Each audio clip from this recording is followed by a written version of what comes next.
धूप पेड़ों के बीच से छनकर गिर रही है। पक्षियों की चहचहाहट गूंज रही है। बहुत समय पहले की बात है। एक हरा भरा जंगल था जहां हर जानवर अपनी जिंदगी शांति से जीता था।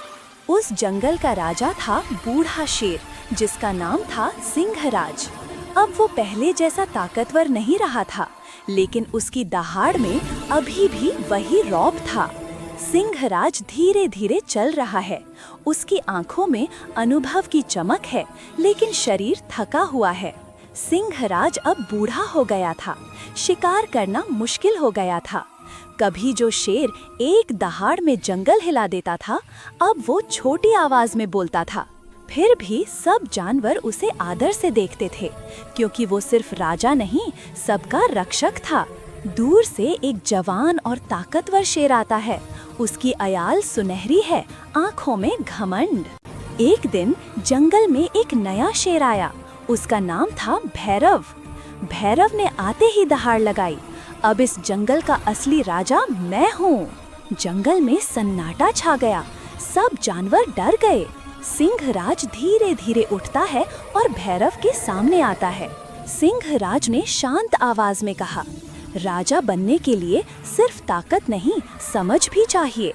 जंगल की इज्जत लड़ाई से नहीं, सेवा से बढ़ती है। भैरव हंसने लगा।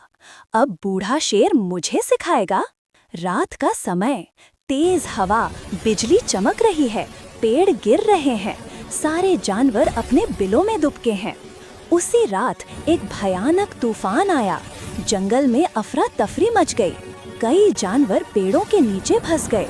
नदी का पानी बढ़ गया। भैरव कहीं नहीं दिखा। वो डर कर पहाड़ की तरफ भाग गया था। सिंहराज अपनी थकी टांगों से धीरे धीरे चलता है। फंसे हुए जानवरों को निकाल रहा है। पेड़ों के तले खड़े होकर बचाव कर रहा है।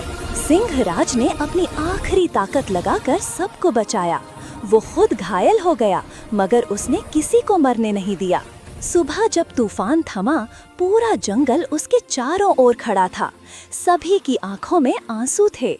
भैरव आता है, सिर झुकाए हुए।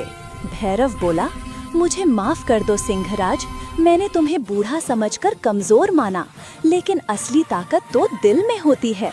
सिंहराज मुस्कुराया, बेटा, जो जंगल की सेवा करता है वही सच्चा राजा होता है।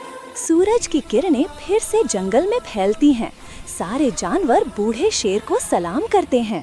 कुछ दिनों बाद सिंहराज ने आखिरी सांस ली। जंगल ने उसे महान रक्षक का नाम दिया।